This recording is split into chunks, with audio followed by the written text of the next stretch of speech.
Hello gang, let's get into some more Black Sabbath collectibles. Now for this video here, I'm going Black Sabbath and the related family.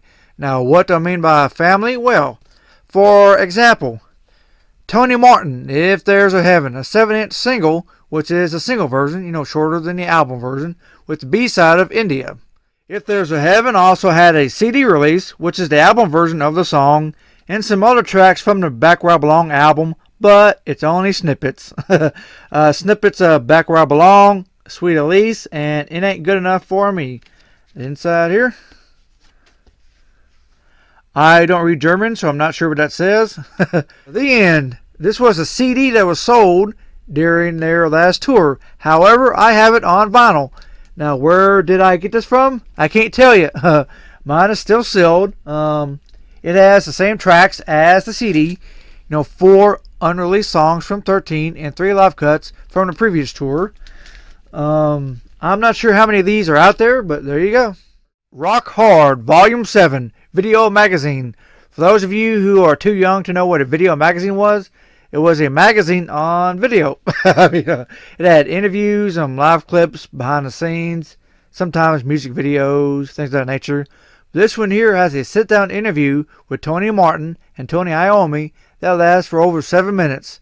Now, I have not put this on YouTube, but will I at some point? Well, if you stay tuned to my channel, you just might see it one day. There you have it, Volume 7. This is from Germany. Let's open it up. Of course, hard plastic case. This is generic, tape. Nothing big and fancy. This also has Sodom, Crowbar, Monkey Pup, Voodoo Cult, and a bunch of European and German bands. I have no idea who they are. Metal Church, Dream Theater, whoever B Thong is, Sodom, Leeway, a couple other bands. Not a bad little video magazine here. Like I said, this may end up on YouTube at some point. Stay tuned. Since we're on the subject of video magazines, how many of you remember Hard and Heavy, the video magazine from the 80s and 90s? I do. They were pretty interesting little videos. In the early 2000s, we had Rock Theology, presented by Hard and Heavy. Instead of doing Volume 1, Volume 2 of those tapes on DVD, they would just pick 8 bands at random and throw their content on one DVD. For this one here, we have Queen, Tin Machine, Black Sabbath, The Doors, Led Zeppelin, Jimi Hendrix, AC/DC, and Deep Purple. These were kind of fun DVDs. They would have trivia and games and things like that. For Black Sabbath, we have the Tony Iommi Trick or Treat segment, which is pretty funny.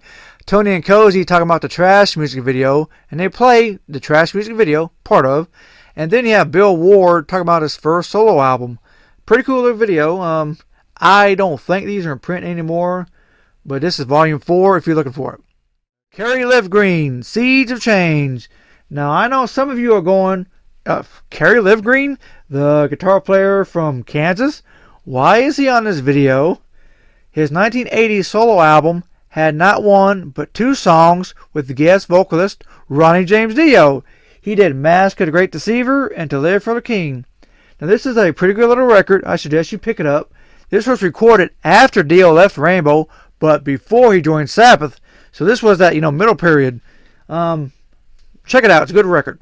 The Mob Rules 12-inch single. You could do an entire video on just singles.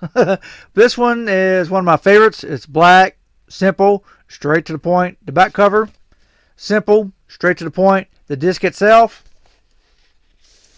black, simple, straight to the point. Now this has a B-side of Die Young that was recorded at the Nassau Coliseum, but that has since been re-released on things like the Mob Rules Deluxe set that was on CD and vinyl a few years ago. Pick these guys up. Here we have a full-page magazine ad for Volume 4 Black Sabbath, Ozzy in the Silhouette Glory. Love that picture. Wayne's World, party time, excellent, woo, woo, woo. In 1992, Black Sabbath finally made it to Hollywood. For those of you who don't know, they had basically a demo version of Time Machine on the Wayne's World soundtrack. This was during a movie when the T-1000, Robert Patrick, stops Wayne. So here's the cassette and a CD for that. I have the vinyl over here. I have a pretty good Wayne's World collection. So that'll be another video in itself.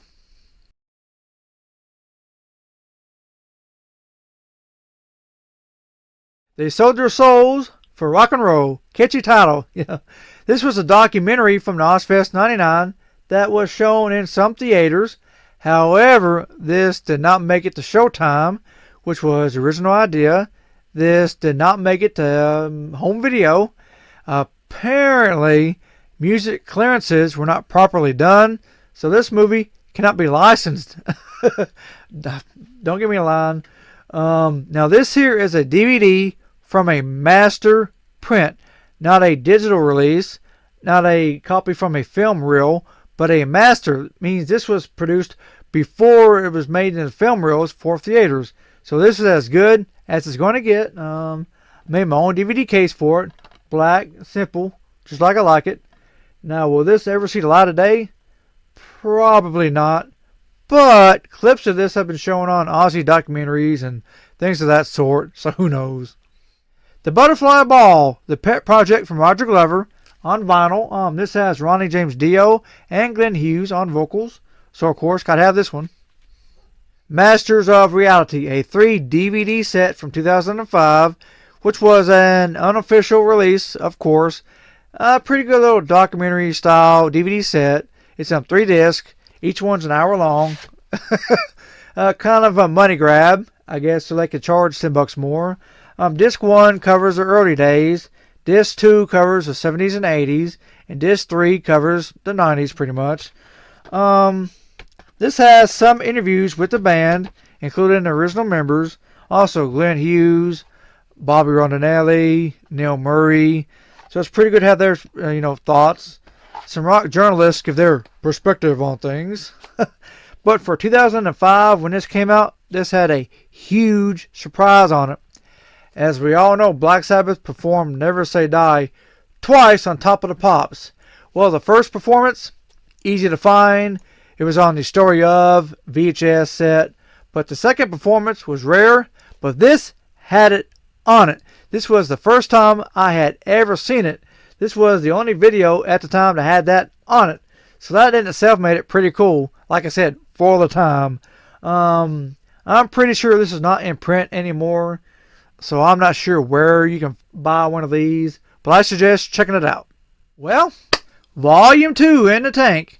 Now, what do I have for Volume 3? Well, you have to stay tuned to find out. So like this video and subscribe to my channel because you never know what I have in the future. So thank you for watching and we will see you later.